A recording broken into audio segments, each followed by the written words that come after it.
कैसे हो दोस्तों। उम्मीद करते हैं आप सब बढ़िया होंगे। दोस्तों, जनरल डायर का नाम तो आपने सुना ही होगा कि किस तरह से विरोध शांतिप्रिय विरोध प्रदर्शन कर रहे कुछ लोगों के ऊपर उन्होंने जलियांवाला बाग में गोलियां चलवा दी थी, जिसमें 700-800 के करीब लोग शहीद हो गए थे। ऐसे ही हालात कल बस्तारा रोड पर बन गए थे। दोस्तों, कैसे बने वो आप आगे सुनेंगे, देखते रहिए ये वीडियो। पहले तो बुरी खबर ये है कि कल करनाल के बस्तारा टोल प्लाजे पर जो किसानों के साथ पुलिसिया दमन हुआ, उसमें एक किसान जिसका नाम सुशील काजल है और रायपुर जाटान का रहने वाला था, वो शहीद हो चुके हैं। वो पुलिस की लाठियों का शिकार हुए थे। और अब सोचने की बात यह है, जो तालिबान और अफगानिस्तान के मामले में लोकतंत्र की दुहाई देने वाले लोग थे, वो इस मामले में कितना बोल रहे हैं और कितनी आवाज़ उठाई जा रही है कि एक सरकार दमनकारी रवैया अपनाते हुए अपने पुलिस प्रशासन से किस प्रकार से निहत्थे किसानों के ऊपर लाठीचार्ज करवाती है, वो भी बर्बरता पूर्वक।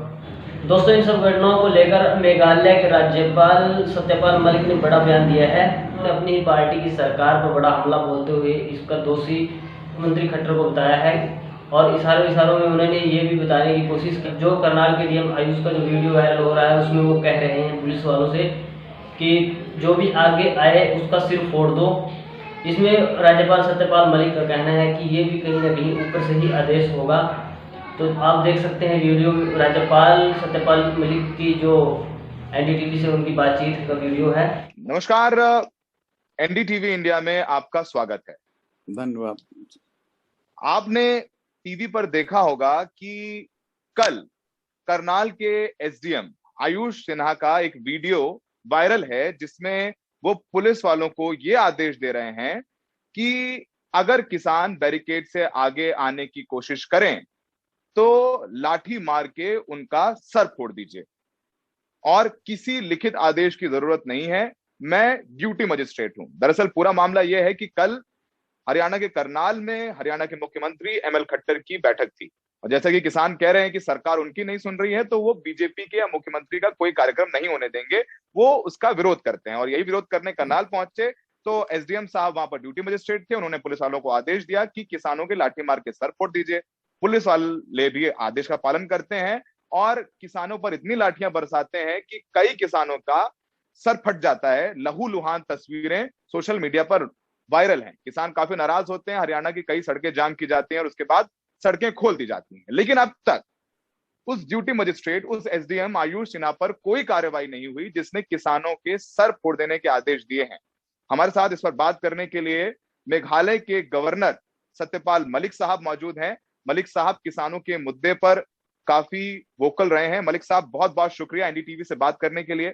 मलिक साहब, आपने ये वीडियो देखा एसडीएम आयुष सिन्हा का, जिसमें वो किसानों को ये कह रहे हैं पुलिस वालों से कि किसानों का सर फोड़ दीजिए, इतनी लाठियां मारिए, आपका क्या कहना है इस पर? देखिए, मैं बहुत व्यथित हूं इसको देख के, और मेरा ये कहना है कि ये अफसर 1 मिनट भी नौकरी में रहने के लायक नहीं है। इसके खिलाफ सख्त से सख्त कार्रवाई अब तक हो जानी चाहिए थी, और अगर नहीं हुई है तो उसका मैं ये नतीजा निकालता हूं कि ये अपने जो ऊपर के लोग हैं उनकी शय से या उनके कहने से इसको कर रहा था। मैं खट्टर साहब बुजुर्ग हैं, उनका आदर भी करता हूं, वो मुख्यमंत्री हैं प्रदेश के, लेकिन मैं उनसे निवेदन करना चाहता हूं कि वो इस महाभारत को ना छेड़ें। इस वक्त कोई चुनाव नहीं है, कोई पार्टी के प्रचार की जरूरत नहीं है, लेकिन वो जानबूझ के उन सेंसिटिव एरियाज में अपनी मीटिंग रख रहे हैं। जींद है, करनाल है, रोहतक है, जहां उनको पता है कि ये रिएक्शन होगा, और वो चाहते हैं कि ये चीज बढ़े, और एक तरह से वो केंद्रीय नेतृत्व को नुकसान पहुंचाना चाहते हैं।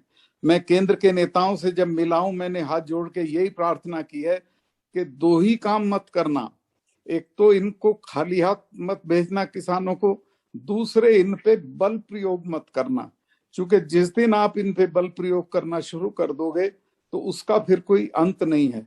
सर किसान का ही नहीं फूटता है, सर एसडीएम का भी फूट जाएगा किसी दिन, उसके और ऊपर के लोगों का भी फूट जाएगा।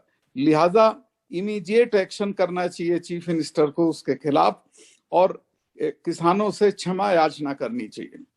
मलिक साहब, ड्यूटी मजिस्ट्रेट, चूंकि आप खुद मंत्री रहे हैं, सांसद रहे हैं, इतना लंबा आपका राजनीतिक इतिहास रहा है, ड्यूटी मजिस्ट्रेट तो सरकार का प्रतिनिधि होता है मौके जी। पर। और जाहिर सी बात है कि जब तक सरकार ऊपर से आदेश नहीं देगी तब तक कोई भी ड्यूटी मजिस्ट्रेट ये आदेश नहीं दे सकता है कि आप लाठी मार के सर फोड़ दीजिए, और ये लोकतंत्र में इसकी जगह नहीं है। क्या आप अपने पुलिस वालों को क्या आदेश दे सकते हैं कि आप किसानों के सर फोड़ दीजिए, जहां प्रधानमंत्री मोदी, गृह मंत्री अमित शाह ये कह रहे हैं कि ये सरकार किसानों की हित की सरकार है। और ऐसे में जब ये तमाम चीजें, तस्वीरें आप देखते हैं मलिक साहब, आपकी भी पृष्ठभूमि किसानों की रही है, आप पश्चिमी उत्तर प्रदेश से आते हैं, किसान के बेटे हैं, और उन किसानों का जब खून दिख रहा है इन तस्वीरों में, सर फट गए हैं किसानों के, तो आपको लगता नहीं है कि एसडीएम खाली अपने दम पर आदेश नहीं दे सकता है, इसमें शायद खट्टर सरकार के गृह मंत्री या दूसरे अधिकारी भी शामिल होंगे?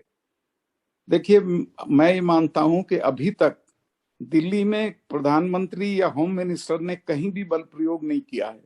सिर्फ ये हरियाणा में खट्टर साहब इस कन्फ्रंटेशन को बढ़ाना चाहते हैं, और बिना उनके इशारे के ये काम नहीं हुआ होगा। और अगर वो अपने को निरपराध मानते हैं तो फौरन इस अफसर के खिलाफ एक्शन लिए, नौकरी में रहने के लायक नहीं है। और मैं फिर आपको ये आपके जरिए ये बात स्पष्ट करना चाहता हूं कि ये लोग जो सरकारें चला रहे हैं, चाहे यहाँ या दिल्ली में, ये इन इलाकों का मिजाज नहीं समझते हैं। अगर एक बार ये लड़ाई शुरू हो गई तो कोई पता नहीं है कितनी दूर तक जाएगी। मलिक साहब, आप गवर्नर हैं, सरकार के प्रतिनिधि हैं मेघालय में, और आप राजनीति भी अच्छे से समझते हैं। अभी उत्तर प्रदेश में अगले साल चुनाव होने वाले हैं। योगी जी ने भी किसानों के जो गन्ने के रेट है 5 रुपए बढ़ाए हैं, पेमेंट की जा रही है। आपको लगता नहीं ऐसे जब चीजें होती हैं, जब इस तरीके के आदेश, इस तरीके की तस्वीरें आती हैं, तो कहीं ना कहीं जो सरकार के अच्छे काम भी होते हैं वो बराबर हो जाते हैं? क्योंकि इस समय सबसे ज्यादा जरूरत है किसानों के बीच सरकार की साख को बेहतर करना, क्योंकि 9 महीने हो गए हैं, किसान दिल्ली के बॉर्डर्स पर अब भी जमे हुए हैं। उन्होंने ठंड झेली है, दिल्ली की गर्मी झेली है, बरसात झेली है, और अब तो वो लाठियां भी झेल रहे हैं। मलिक साहब, देखिए साहब, 600 किसान मर चुके हैं, एक सिंपैथी का शब्द नहीं आया सरकारों की तरफ से। और इसका लोगों में कितना गुस्सा है अंदाज नहीं है। मुझे अंदाज है, चूंकि वेस्टर्न यूपी के किसी भी गांव में बीजेपी का कोई नाम निहाद नेता घुस नहीं सकता है।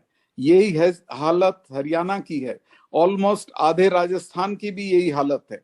पर पंजाब में आप हैं ही नहीं, तो आप क्या करना चाहते हैं? आप ये चाहते हैं कि आपका सब कुछ मटिया मेट हो जाए। तो जो इस कन्फ्रंटेशन को बढ़ा रहा है वो इस सरकार का दुश्मन है, चाहे वो चीफ मिनिस्टर हो या वो एसडीएम। सर आखिरी सवाल आपसे। सर, आप एक संवैधानिक पद पे हैं, और आप जब ये बात बोलते हैं आकर के, जाहिर सी बात है कि आपका दिल जरूर रोता होगा, क्योंकि आपकी पृष्ठभूमि भी किसानों की रही है, और आपने किसान की राजनीति भी की है, उनके लिए लाठियां भी खाई हैं, चाहे वो इमरजेंसी हो, चाहे वो दूसरी सरकारों में भी हो। आपको लगता नहीं कहीं ना कहीं जो आप ये बयान देते हैं वो आपके खिलाफ जा सकते हैं? आप सरकार के प्रतिनिधि, गवर्नर हैं, गवर्नर रहते हुए बयान देते हैं, आपको लगता है कि आपको नुकसान हो सकता है इन बयानों का? मैं जब ये बोलता हूं तो हिसाब लगा के नहीं बोलता, दिल से बोलता हूं, और ये मान के बोलता हूं कि कल को मैं गवर्नर नहीं रहूंगा। मेरी कोई दिलचस्पी गवर्नरशिप में नहीं है। मैं अपने लोगों के साथ हूं और उनके साथ रहूंगा, चाहे उनके जो नतीजे हों। आप अपने लोगों के साथ हैं, और गवर्नरशिप रहे ना रहे, आप इतनी बड़ी बात बोलते हैं सत्यपाल मलिक साहब। किसानों के लिए आप आवाज उठा रहे सरकार में रह के, इसके लिए बहुत बहुत शुक्रिया, आपने हमसे बात की। और ये थे सत्यपाल मलिक साहब, गवर्नर है मेघालय के, और किसान के बेटे के तौर पर उनका ये कहना है कि जो हुआ है हरियाणा में उसके लिए खट्टर साहब को किसानों से माफी मांगनी चाहिए, एसडीएम को हटाना चाहिए, और जो तमाम ये कृत्य हो रहे हैं किसानों के खिलाफ वो सरकार को नुकसान पहुंचाएंगे। और खुद वो ये कह रहे हैं कि वो गवर्नर रहे ना रहे, अंत में एक दिन उनको अपने लोगों के बीच जाना है, किसानों के बीच जाना है, और जब वो किसानों के बीच जाए तो उनकी छाती चौड़ी रहे और आंखों में आंखें मिला के किसानों से बात कर सके। सर, एनडीटीवी से बात करने के लिए बहुत बहुत शुक्रिया।